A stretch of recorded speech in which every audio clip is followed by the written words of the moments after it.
Hi, welcome back to day 2 of the masterclass.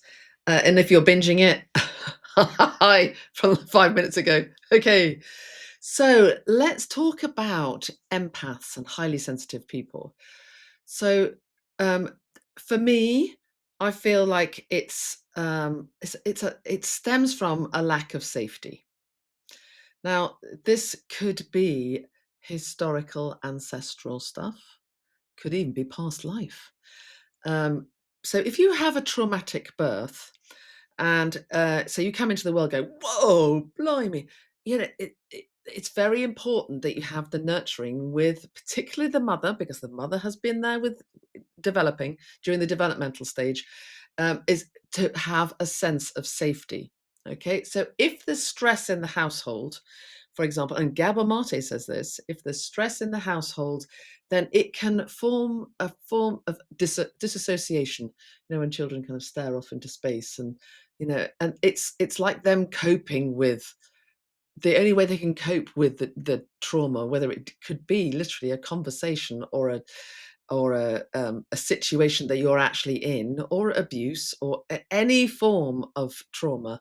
Their way of coping with it is to disassociate.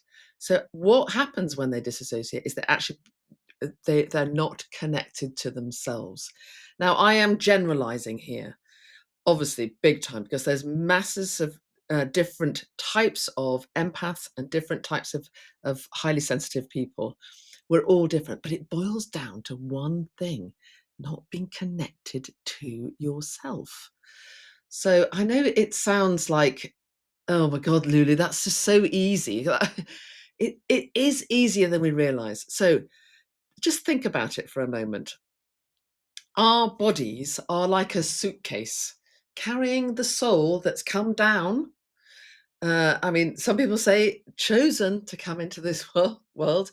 It's come down and it's trying to inhabit essentially the small body, which again gets bigger and bigger. But if it finds it too difficult to inhabit, it's kind of going to go, I feel it's too difficult. I'm going to sit out here and try and not be engaged with this physical body, because in the physical body, I feel the pain of what's going on in the pain stores in the cells and in the organs of the body. So it's much easier to be disconnected. So, and in that disconnection, it's very difficult to regulate what's happening in your body. So that is for me, is like the basis of everything. As us as humans, it's so simple. We need to be connected to our physical bodies. So back to the soul. The soul comes in, resides in the heart, or some people say resides in the sacrum. It resides, could even reside in the cells. Whatever feels right to you. The soul is in the body. Okay. The mind, the super powerful mind, the placebo, which can stress out the body, can also be turned around to calm the body. If the brain can stress it out, the brain can do the opposite and calm it down. So, but the brain needs to link in with the nervous system, which is disconnected. Okay. So, if you can imagine, you have an energy field. I mean, when I trained in 2012, 13, we were taught to palpate the energy field, the aura, the biomagnetic field around the body of like 3 feet. And you can, so I'm a craniosacral therapist, by the way. Sorry, I've forgotten to tell you that. So you can palpate the energy bubble around the body at 3 feet. Well, in the last 6 to 7 years, no one is at 3 feet. We are all 12 to 15 feet out. I've never found anyone that's back at the old 3 feet. So we are evolving as humans. And with that, we're becoming more heart-centered, more designed to connect with our inner essence of us, more connected with our souls. But we've got this massive energy field, and those are the highly sensitive people with this huge energy field that at school they're all intermingling with everybody else, sitting in the energy field of the next person, the next person, the next person. So no wonder if you're a highly sensitive person with a big energy field, you feel overwhelmed at school because there's a mishmash of everybody else. Um, Not only that is when you go to parties, you might actually feel like you want to be on the edge and standing in the corner and just being out of it because it's too intense. You can go into places that feel heavy, maybe a hospital, and you can come away feeling, oh, you can even walk past the pharmacy and taste the medication. So there's all sorts. People are sensitive in different ways. It doesn't matter how sensitive you are. Your sensitivity is actually a superpower. Okay, so we're going to work with whatever your sensitivities are, and teach your body how to resonate with them rather than be attached and them being out of control. So your mind can actually come in and help with the regulation.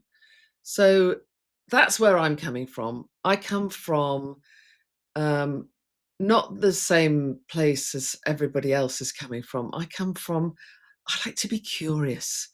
And it's like, it seems like so much common sense is that, yes, we have got this spark of soul energy that's within our energy field. We've got our mind as well. We've got our heart, so to be heart centered as well. We've got our physical body and we have this energetic field. And it needs to be working in harmony. And when it is, oh my goodness, you know what's happening. You know that what you've just picked up isn't yours. You can even work out where it's come from. And when in that, you can connect with things that are nourishing, like nature and trees and plants and the cosmos, the earth, the energy lines, whatever you want to connect in with that suits you is the thing that can help you regulate. Okay. And that is where I'm where I come in. So this is what Zen path is all about, is the path to being Zen. Well, not Zen, it's being in control of your energy field. So you can go out and you can have some fun. You can create a protection before you go to a party or a concert and enjoy it and not feel like, oh, or if you do go there and you've forgotten to do your techniques, quick detoxing and clearing because you know it's not yours. So that's what I'm all about. And we're going to use our superpowers because people who are highly sensitive and empaths really feel like they want to make a difference in the world. They're passionate about the earth and nature and people and plants and evolving and the future of humanity. And so therefore, you're feeling all this stuff. So yeah, so let's come in tune with your sensitivities and create your superpowers in line with your sensitivities. That's basically what Zen Path's all about. So that's enough for one day. If you want to carry on binging, carry on. I'll see you there tomorrow if you're not going to binge. Okay, bye.